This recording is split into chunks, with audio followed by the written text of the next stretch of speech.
મંદિરમાં જઈને એક મંદિરમાં મૂર્તિ હોય ને, એ પથ્થરની મૂર્તિ હોય ને, એ પથ્થરમાંથી મૂર્તિ બનાવી હોય. એક વખત મંદિરમાં જાય ને તો દુનિયા એને પગે લાગવા માંડે ને પૂજવા માંડે ને ભગવાન થઈ જાય. આ આપણે આખી જિંદગી મંદિરના પગથિયા ગયે પણ માણા નથી થતા. બોલો ભગવાન ચેદી થાય છે? નહીં જ આવી છે ને આવી છે તો આપણને કઈ ફેર જ નથી પડતો.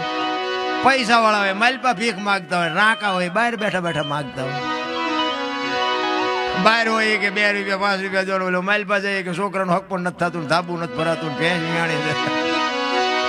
અરે મારે ઈશ્વર મેળવવો છે એ તો દાસી જીવન રોવે, મીરા રોવે. અરે શું આપણે વાતું કરીએ ભલા મને?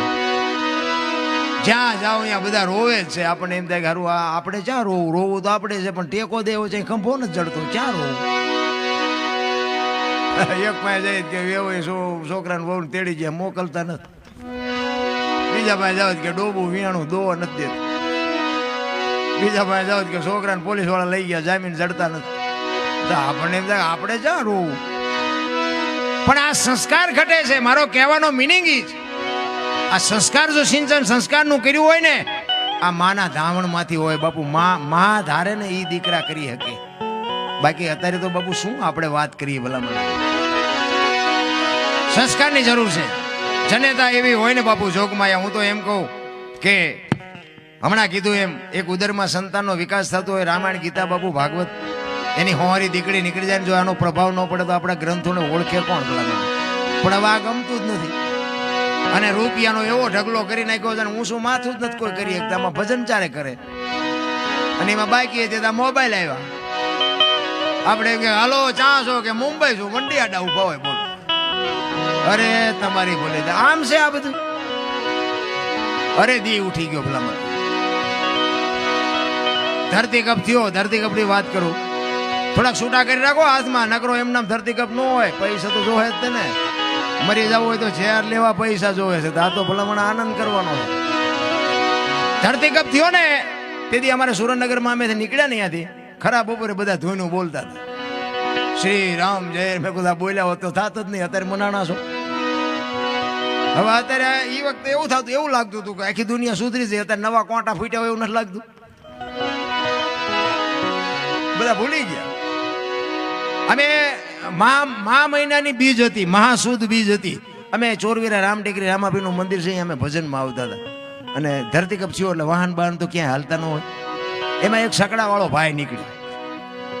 એટલે મેં કીધું ભાઈ અમને વગડિયા સુધી લેતો જાય ને, અમારે મેં મંદિરે જવું ભજનમાં. એટલે એને અમને બેહાડ્યા. એટલે પછી આગળ 2 જણા બીજા ઉભા હતા. એટલે એને ઊંચો હાથ કર્યો. એટલે મેં સકડા વાળાને કીધું મેં ભાઈ ઓલાને બેહાડ લે, બીજા વાહન છે ને બિચારા દુઃખી થતા હોય છે. એટલે એમને બેહાડ્યા. એમ નહીં હવે તેથી તો બાપુ ધરતી કપની જ વાતો થાય. તેથી થયો તો એટલે બધા આવો થયો ને આવો થયો ને બધા વાતો કરે ને. એ 2 જણા હતા એ શું વાતો કરે ખબર? એક જણો હતો ને એ કે ધરતી કપ તો થવાનો જ હતો. હું તો એના હામું જોઈ રહ્યો. મેં આ તો પોતે ભગવાન હોય એવી વાત કરે. બીજો હતો એ શું કે ખબર? એ કે કેવી રીતે તને ખબર હે? કે ના, કે મને ખબર. કેવી રીતે?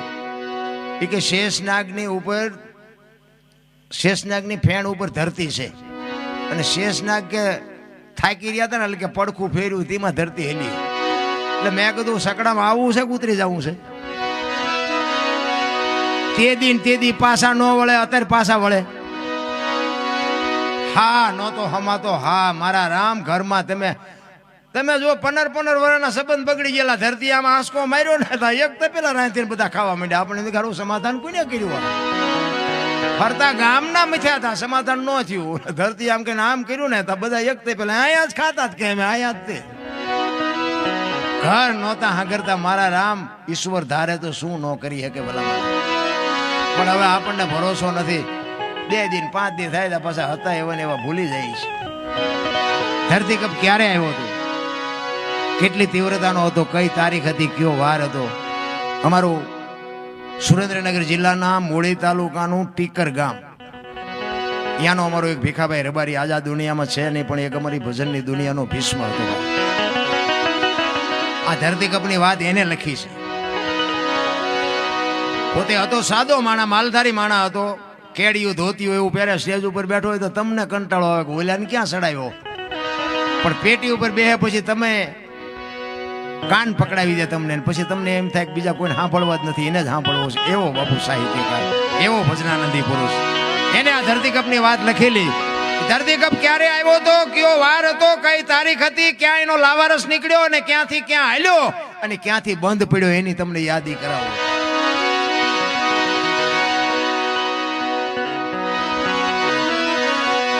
બે 2001 સાલ 26મી જાન્યુઆરી સવારના 8:46 6.9 પ્રિન્ટા ધરાવતો આંચકો લાગ્યો. એનો લાવારસ ક્યાંથી નીકળ્યો? કચ્છમાં ભુજથી ઈશાનની દિશા ઉપર 20 કિલોમીટર છે એટલે ધરતી તોડીને લાવારસ નીકળ્યો અને ત્યાંથી બાપુ એ આંચકો હાલ્યો અને આંચકો ક્યાં ક્યાં હાલ્યો અને ક્યાં આવીને બંધ પડ્યો એની તમને યાદી કરાવો. પ્રથમ ભાગે જ્યાં પ્રગટ થયો કચ્છમાં ધ્રાંગ લોડાઈને ધ્રુજાવતો, ભુજને લીધો ભરડો, અંજારને આટો ફરી ખીડોય નાખ્યું ખખડાવી, ભચાઉને કર્યું ભાંગીને ભૂકો, રાપરને રમ ઢોળતો, સામખિયાળીને નોરવા દીધી શાન કે ભાન, કેર કર્યો કારો, ચૂથી નાખ્યો ચકલાનો માળો, બચાવો બચાવો ની થાય કિકિયારી, નથી બચવાની ક્યાંય બારી. ત્યાંથી ઉભા રણમાં આવ્યો માળિયા માથે તે મોરબીના ઉડાડ્યા મોર, જામનગર માથે જડી બોલાવતો, હાલારનો પકડ્યો હાથ બહુ ધૂણાવી બારાડી, જુનાગઢિયા લીધા ઝપટમાં ડોલાયો, દક્ષિણનો દરિયો ત્યાંથી પાછો ફર્યો, ભાવનગરને ભડકાવતો, વલભીપુર નાખ્યો વલોવી, નોરવા દીધી શાન કે ભાન, કેર કર્યો કારો, ચૂથી નાખ્યો ચકલાનો માળો, બચાવો બચાવો ની થાય કિકિયારી, નથી બચવાની ક્યાંય બારી. વલભીપુરમાંથી વસુટો ગોહિલવાડમાં ગુંજાણો, પોણા ભાગનું લીધું પાલીતાણા, બજરંગ બાપાની મેરથી બગદાણાથી બારો હાલ્યો, કાઠિયાવાડ કમકમાવતો, રાજકોટમાં રેલાણો 8 નંબર રોડે અથડાનો ચોટીલા હોરો થઈ,